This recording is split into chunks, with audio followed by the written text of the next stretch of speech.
Salam əziz və hörmətli izləyicilər, xoş gördük dəyərli Səngər TV-nin tamaşaçıları. Rusiya-Ukrayna münasibətləri, Rusiya-Ukrayna müharibəsi 100 günə ümid qalmadı. Çünki Trump ümid vermişdi. Xəlil Qarahmədov efirə qoşuluq dostlar. Xəlil müəllim, salam, hər vaxtınız xeyir olsun. Salam, gününüz xeyir. Sizi və sizin izləyicilərinizi salamlayıram. Təşəkkürlər, çox sağ olun. Xəlil müəllim, mən sizə bir neçə sual ünvanlamaq istəyirəm. Rusiya-Ukrayna müharibəsi ilə bağlı. Belə deyək də, 100-cü günə ümid qalmadı. Yoxsa qaldı mı? Bugün bu dəhşətli müharibənin başlanmasının 1156-cı günüdür. Fikir verin, 1156 gün bundan qabaq, yəni 25 fevral 2022-ci ildə bu hərbi münaqişə alovlanıb və bugünə qədər də bunun həlli görünmür.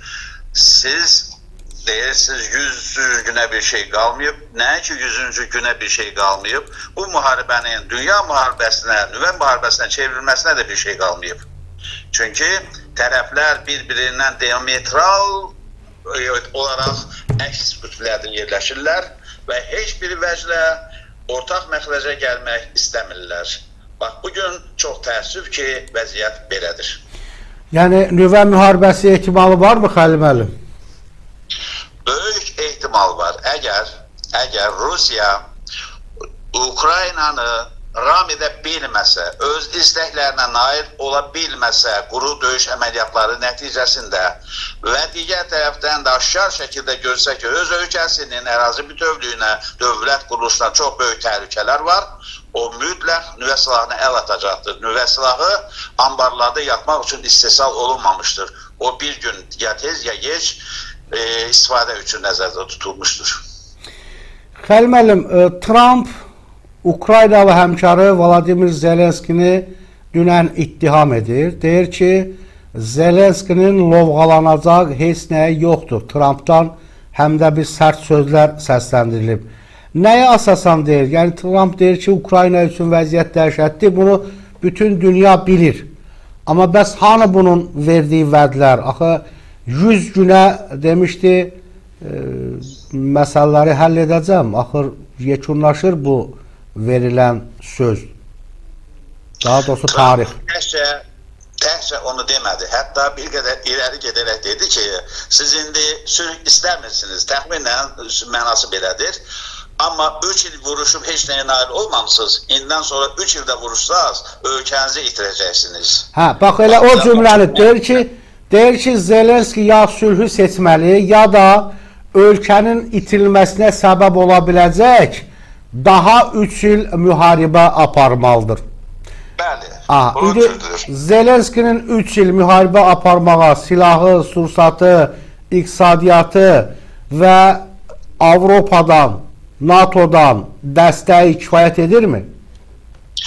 Hal-hazırda Zelenskinin rəhbərlik etdiyi Ukraynanın Rusiya ilə apardığı bu nəhəng müharibəni, bunun konflikt, yəni ixtişaş sözünü bir dəfəlik unudub, bunun adına müharibə yazmaq lazımdır.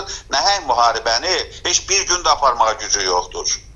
Çox təəssüf ki, Avropada himayədarlar, havadarlar, müharibə partiyaları, müharibə həvəskarları daim olaraq Zelenskini irəliyə toxuyurlar. Bu müharibəni davam etdirməyə sadəcə onu vadar edirlər və məcbur edirlər. Zelenski işin bu ortasında yox deyə bilmir. Çünki artıq bütün iradə, bütün idarəçiliyi, Ukrayna ilə bağlı gedən əməliyyatların bütün idarəçiliyi Londonda və Parisdə həll olunur. Xəlil müəllim, bir də deyir ki, heç kim Zelenskini Krımı Rusiya ərazisi kimi tanınmasını tələb etmir. Amma Krımı istəyirsə, onda niyə 11 il əvvəl güllə atmadan Rusiyaya təhvil verdilər? Onun uğrunda mübarizə aparmadılar. Həm də Trump Obamanı tənqid edir ki, Obamanın hakimiyyəti dövründə Krım verildi. O vaxt axı Zelenski prezident deyildi, heç bir vəzifə sahibi deyildi. O bu müraciəti etdikdə yalnız Zelenski nəzərdə tutmur. Ümumiyyətlə Ukrayna siyasətini nəzərdə tutur. Ukrayna siyasətində oyuncular dəyişsə də ümumi siyasi xətt dəyişmir.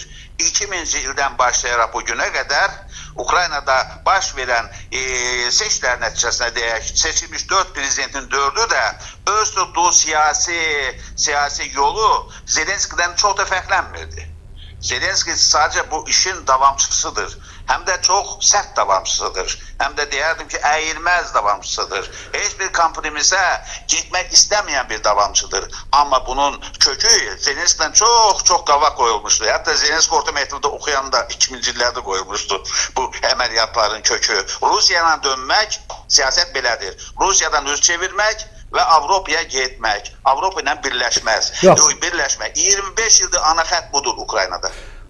Xəlil müəllim, mən olduğu kimi deyirəm, onun çıxışını, Trump'ın çıxışını. Deyir ki, o Kırım'ı istəyirsə, niyə 11 il əvvəl bunu etmədi?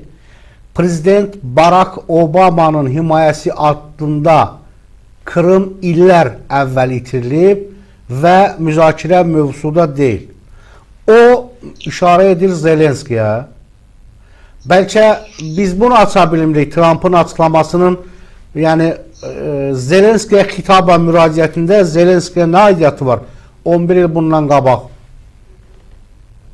Bugün hakimiyyətdə, Ukraynada hakimiyyətdə Zelenskidir. Vladimir Zelenski seçilmiş prezidenttir və ölkənin siyasi sükanı onun əlindədir. Ona görə Trump bugünkü nöqteyi nəzərdən Zelenskiyə müraciət edir. Və Zelenski də sizə deyim ki, əməlli başlı belə deyək də siyasi lidə olmasa da razılaşmışdı bu əməliyyatlı bu razılaşmaya gəlməyə. Necə ki 2 il bundan qabaq İngiltərənin baş naziri gəlib Zelenskini İstanbul razılaşmasına çəkindirdiyi kimi, bax dünənki baş tutacaq Londonda başladı razılaşmadan Fransa'nın baş naziri çəkindirdi Zelenskini. Zelenski əldə bir oyuncaq bir halındadır. O hiçbir siyasi qərarları müstəqil verir. İstanbul razılaşmasında nə vardı? İstanbul razılaşmasında bugün Rusiyanın istədiyi tələblərin hamısı vardır. O tələblər dəyişməz qalıb. O tələblərin hamısına da Ukrayna razılaşmışdı. Amma məlum olan siyasi lider Johnson gəldi və ruhlandırdı Ukraynanı. Dedi, qorxmayın, dağınızda biz durmuşuq. Siz Rusya ilə döyüşün, hər şey bizlikdir. Çox təəssüf ki, Biden də dedi, çox təəssüf ki, bugün meydanda bir siyasi dövlətlər Ukraynanı tək qoymağa gedirlər. Bax, bir saat bundan qabaq Reuters agentliyi məlumat yaydı ki, artıq Qərb dövlətləri, yəni Fransa və İngiltərə nəzərdə tutulur. Ukraynaya sülh məramlı qoşunlar göndərmək fikrində duruxurlar. Onların şərtlərini yumşaldırlar. Yəni qaçırlar bu ideyanın arxasından. Bilirsiniz, belədir. Aydındır. Demək, Xəlil müəllim, Zelenski bugün ağır seçim qarşısındadır. Xalqın, dövlətinin, ərazi bütövlüyünün xilası, yoxsa hakimiyyət? Sizcə o nəyi seçəcək? O bugün hakimiyyəti seçir. Ona görə hakimiyyəti seçir ki, hakimiyyət onun özünün şəxsi təhlükəsizliyi qarantıdır. Əgər Zelenskiyə kimsə siyasi sığınacaq və yaxud siyasi müstəqillik, salamatçılıq qarantı versə, Zelenski 2 gündən sonra hakimiyyətdən istifa verər və gedər o vəddal arxasınca. Çünki şəxsi, onun xoşbəxtliyi, şəxsi sağlamlığı dövlət siyasətindən də, hər bir şeydən də bu irəldədir. Və deyir ki, Trump deyir ki, mənim Rusiya ilə heç bir əlaqam yoxdur, amma Zelenskinin də lovğalanacaq heç nəyə yoxdur. Onun açıqlamaları yalnız qətl meydanını uzadır, sülhü çətinləşdirir. Mən səbirsizliklə Ukrayna və Rusiyaya kömək etmək istəyirəm. Bax, burada həqiqətən də Trump Rusiya, Ukraynaya kömək etmək təklifində səmimidirmi? Hədsiz dərəcədə səmimidir. Dünyada çox şükür ki, Amerika prezidentlərinin içində bir sülhsevər göyərçin peyda olub bu Trump'ın şəxsində və o həqiqətən də Həqiqətən də Ukrayna ilə Rusiyanın artıq davamlı olan 3 il tamamlanmış və 4-cü ili adlayan və sonunda görünməyən konflikti nöqtələmək, sonlamaq istəyir. Dünyada digər problemlər daha qabarıq indi Amerikanın qarşısında durur. Amerika bütün həyatını, növbəti 3 ilini, 5 ilini də Rusiya-Ukrayna konfliktinə həsr etmək fikrində deyil. Öz pullarını gələcəyi bəlli olmayan bir müharibəyə sərf etmək fikrində deyil. Bu müharibəni dayandırmaqda Trump'ın birinci məqsədi ilə öz mənafiidir, ölkəsinin mənafiidir, ölkəsinin vergi vericilərinin mənafiidir. Baxın, dünyada indi növbəti bir konflikt yetişir. Bu günlər dünyanın iki nəhəng nüvə dövləti, Pakistan və Hindistan yola getmirlər. Çox böyük hər ikisi müharibə həddindədir. Bəyəm Amerikanın, bütün dünyanın ağalığını həyata keçirmək iddiasında olan Amerikanın bütün başı, bütün diqqəti bir Ukrayna yönəlməsi deyil ki, Amerikanın qarşısında çox böyük çağırışlar durur. Və bunları həyata keçirmək üçün Trump həqiqətən də Rusiya-Ukrayna müharibəsini sonlamaq istəyir. Və Trump geri çəkildi, deyək ki, imtina etdi. Zelenski imtina etdi də Trump'ın təkliflərindən. Avropanın dəstəyi olacaqmı Ukrayna xalqına? Mütləq olacaqdır. Amma bu dəstək tədricən sönəcəkdir. Çünki Avropa öz şəxsi marağından, öz şəxsi nüfuzundan birdən-birə geri çəkilmək istəməz. Çünki belə fikir yaranar ki, dünya siyasətində elə Amerikanın davamçısıdır Avropa siyasətçiləri. Bir halda Trump geri çəkildi, bunlar da geri çəkildilər. Bu geri çəkilmə tədricən baş verəcəkdir. Amma sonluqda ilin axırına qədər mütləq Ukrayna döyüş əməliyyatlarında ya uduzmalıdır, ya bundan da ağır Rusiyanın şərtlərini qəbul etməlidir. Bizim prezidentimizin Beynəlxalq Diplomatiya İnstitutunda verdiyi bir çıxışı vardı. Siz orada bir neçə cümləni mən olduğu kimi deyə bilməsəm də belədir mənası ki, bizim hörmətli prezidentimiz dedi ki, müharibələri heç vaxt yarımçıq atəşkəs olmur. Müharibələr ya qələbə ilə qurtarmalıdır, ya məğlubiyyətlə qurtarmalıdır. Heç bir vaxt müvəqqəti atəşkəs Rusiya ilə Ukrayna arasında əbədi sülh yarada bilməz. Bu atəşkəs müəyyən vaxt üçün olacaqdır. Ruslar istəyir, məsələn, kökündən həll etsinlər. Tamamilə Ukraynanı özünün 7 şərtinə vadar etsinlər, məcbur etsinlər ki, onlar bunu qəbul etsin. Demək, Xəlil müəllim, Amerika Birləşmiş Ştatlarının, yəni Trump'ın təklif etdiyi sülh planı Krımın Rusiya ərazisi kimi tanınmasını və döyüşlər zamanı Rusiyanın əldə etdiyi ərazilərin saxlanılmasını nəzərdə tutur da. Deyək ki, Krım tanındı Rusiyanın ərazisi kimi. Axı, başqa bir əraziləri də zəbt edib Rusiya. Bəs Ukrayna bundan... Bəli. Bəli, burada vəziyyət belədir. Rusiyanın bu əvvəldən deyildi ki, iki dövlət bir-birindən vuruşursa, bunların hər biri kompromisə hazır olmalıdır. Rusiyanın kompromisi nədən ibarətdir? Öz maksimalist planına geri çəkilmək üçün dedi, bəli, Krımı mənə de facto və de jure təsdiq edin. De facto, onsuz da mənimdir, de jure təsdiq edin. Amma yerdə qalan o 4 vilayət ki var, onu de facto təsdiq edin, bu mənimdir, de jure beynəlxalq aləmdə mübahisə mövzusu olsun. O qədər, hələ də Rusiya ilə Yaponiya arasında sülh müqaviləsi 50-ci ildən nə qədər keçir, 70 ildir, hələ də de facto var, de jure yoxdur. Qoy belə mübahisəli qalsın. Bu Putin'in güzəşti idi. Amerika sevindi bu güzəşlə. Dedi, yaxşı, bunu edərik. Zelenski heç bir şey qəbul etmir. Heç bir kompromisə gəlmir. Heç bir fikri özünə yaxın qoymur. Bax, budur problem. Xəlil müəllim, London görüşü baş tutmadı. Trump 30 günlük atəşkəsə nail ola bilmədi. Və əvəzində Rusiyanı məmnun edən birbaşa sülh planını irəli sürdü. Krımın Rusiya ərazisi kimi de jure tanınması, Ukraynanın NATO üzvü olmayacağı, Rusiya üzərindən sanksiyaların götürülməsi, işğal etdiyi ərazilərin də Rusiya nəzarətində qalması və de facto Rusiya ərazisi kimi qəbul edilməsi Kreml sahibinə 9 may ərəfəsində ikinci qələbənin bəxş edilməsi olardı. Düzmü? Tamam, doğrudur. Güzel bir varyantıdır. Dünya da rahat nefes alardı. Avrupa dincələrdi. Çünki müharibə Avropa üçün də çox ağır yüktür. Çox təəssüf ki, alınmadı. Və sizə elə gəlmir ki, əgər bu şərtlər qəbul olunsa, Rusiya nəinki Ukrayna üzərində, həm də dünya üzərində ikinci qələbəsini təmin etmək olur. İkinci Dünya müharibəsindən sonra 3-cü Dünya müharibəsində qələbəsi kimi elan edə bilərdi. Sizcə belə əsaslandırmaq olarmı? Yox, bu çox pozitiv, çox da böyük bir vəd olardı. Bir də deyil, Rusiya artıq 3 il Ukraynada istədiyinə nail ola bilmədiyinə görə dünya çapında özünün nəhəngliyini, öz böyük siyasi qüdrətinin 50%-ni itirib. O növbəti bir 50%-ni qazanmaq üçün hələ 1-2 müharibə etməlidir və qəti müharibə etməlidir, qısa müddətdə nəticələr əldə etməlidir. Rusiya dünya çapında həm iqtisadi cəhətdən tənəzzül edib, həm siyasi cəhətdən tənəzzül edib. Bilirsinizmi? Bu Rusiyanın qəhrəmanlığı kimi sayılmırdı. Bu ən gözəl kompromis bir variant idi, həm Ruslar üçün, həm Ukrayna üçün. Çox təəssüf gəldən buraxdılar, bu fürsətlərdən getdi. Çox təəssüf edirəm mən. Bax, bu gecə, yəni 24 aprel gecəsində Rusun hərbi hava qüvvələri Kiyev şəhərinə çox saylı nüvə raket bombaları yağdırmışlar. Çox saylı ölənlər və itənlər var. Və bu da davam edəcək. Bax, Ukrayna istədiyi budurmu? Bax, sual buradadır.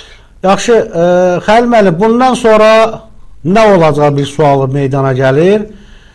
Amerika və Birləşmiş Ştatları vitse-prezidenti Vance Washingtonun sülh planı qəbul edilmədiyi üçün vasitəçilikdən imtina edəcəyini bəyan edib. Amerikanın vasitəçilikdən imtinası tərəflər üçün həm də bir təhdid xarakteri daşıyır, düzmü? Bundan sonra, imtinadan sonra nə olacaq?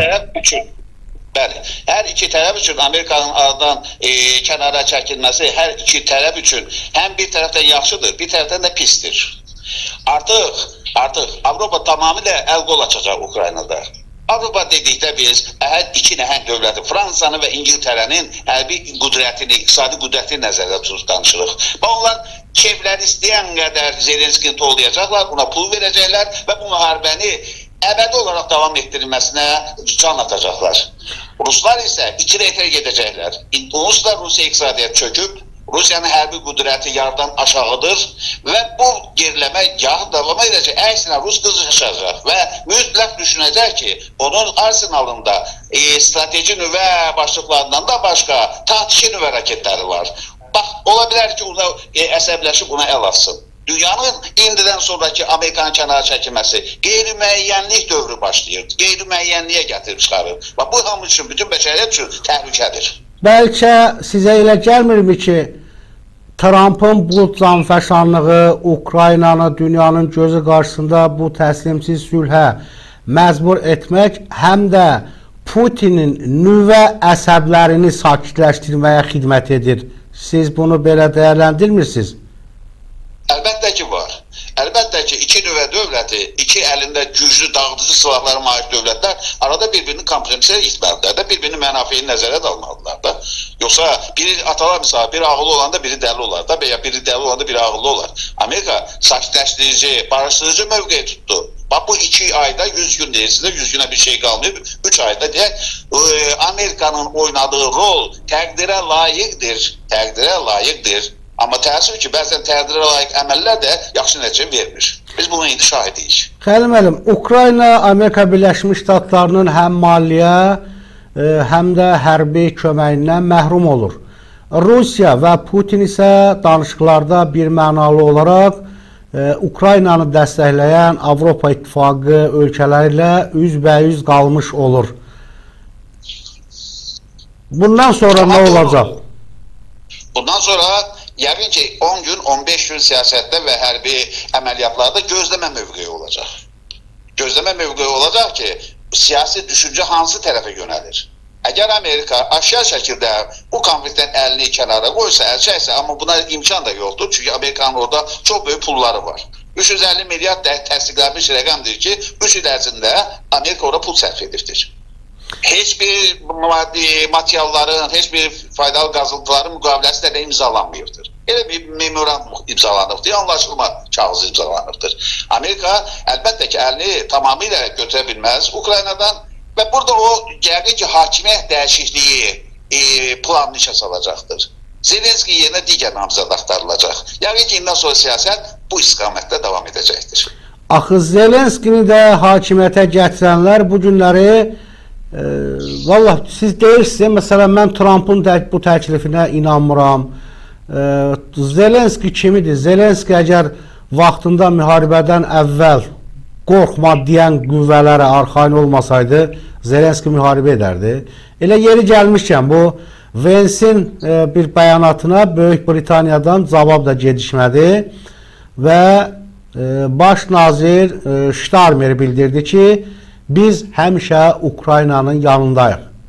Yəni, əgər Amerika Ukraynanın yanında deyilsə, Avropa İttifaqı ölkələri və şəxsən Böyük Britaniyanın Ukraynanın yanında olması Rusiya-Ukrayna savaşında Rusiyaya hansı zərbə vuracaq, Ukraynaya hansı dividend gətirəcək?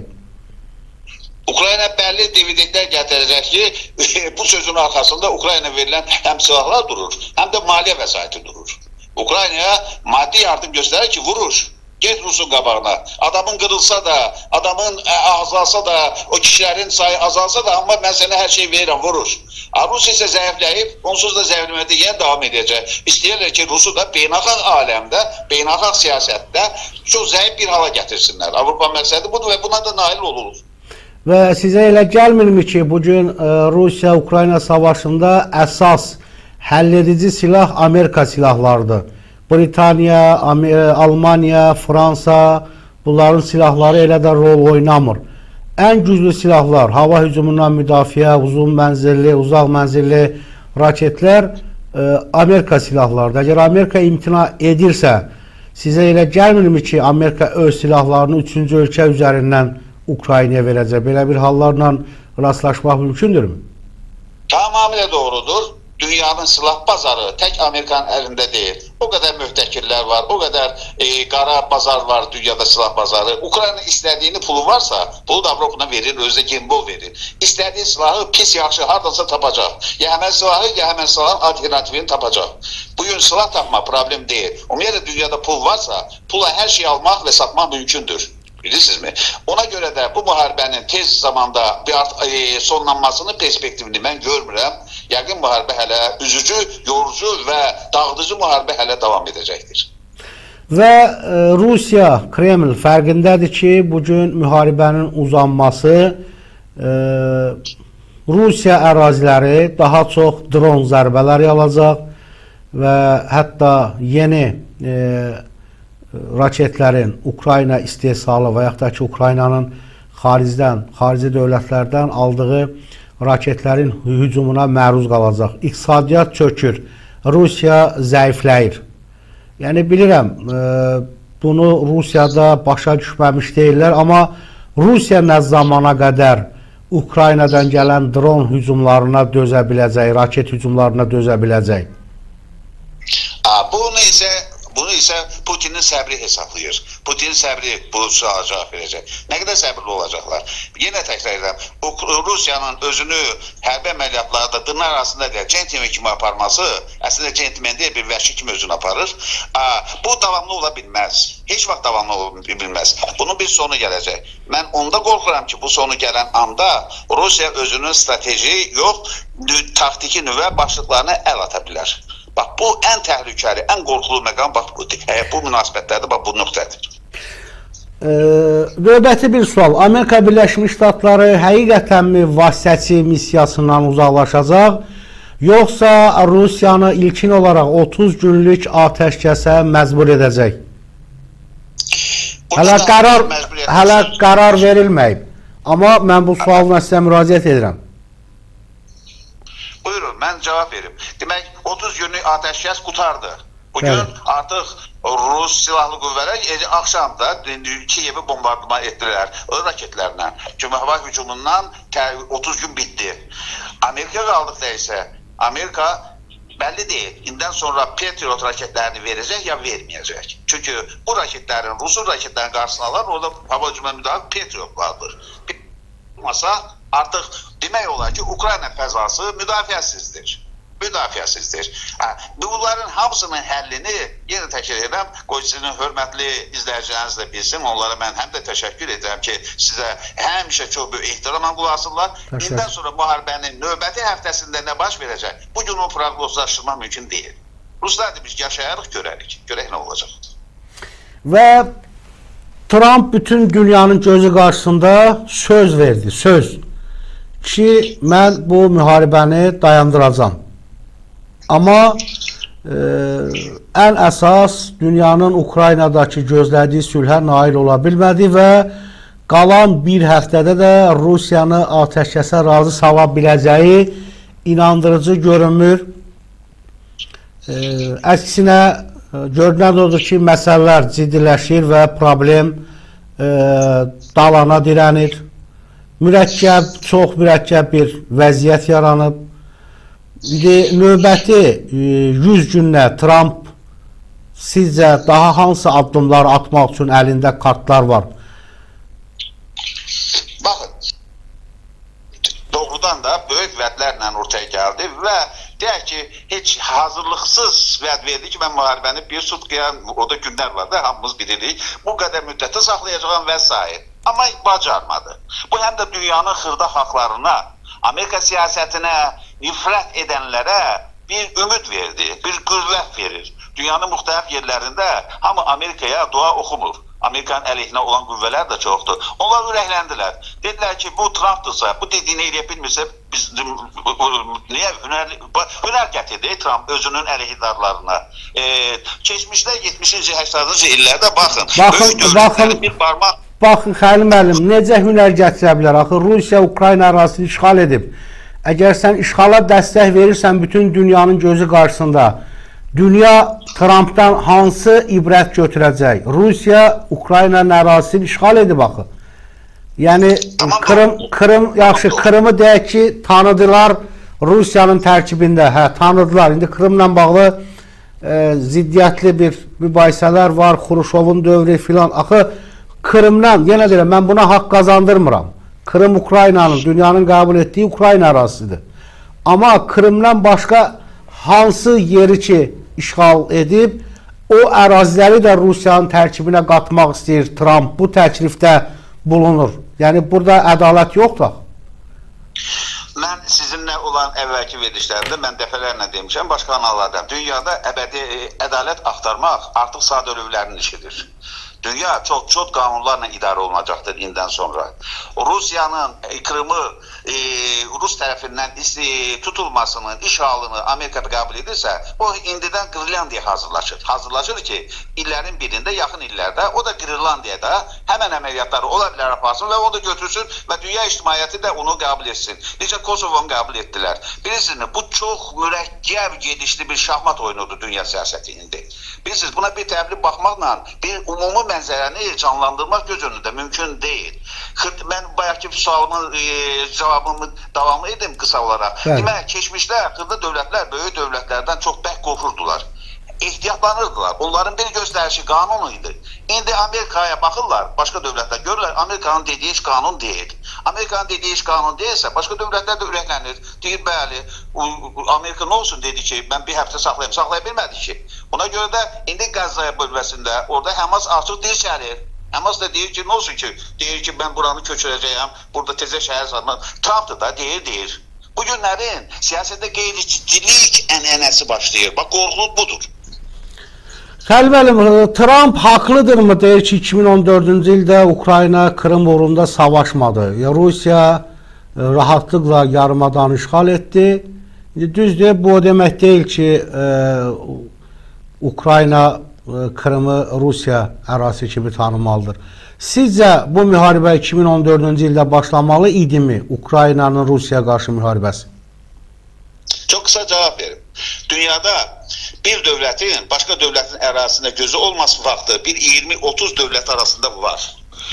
Hansı dövlət ki, başı qarışır, öz işlərinə zəifləyir, digər dövlət məqam güdür, düşünür ki, bax, mən fürsətimi həyata keçirmək üçün indi məqamdır. Gəldi, düşdü həmən məqam. Əgər biz 90-cı illərdə hakimiyyət durumuna bu qədər dava getməsəydi, heç vaxt erməni Qarabağı mənimdir deyə bilməzdi.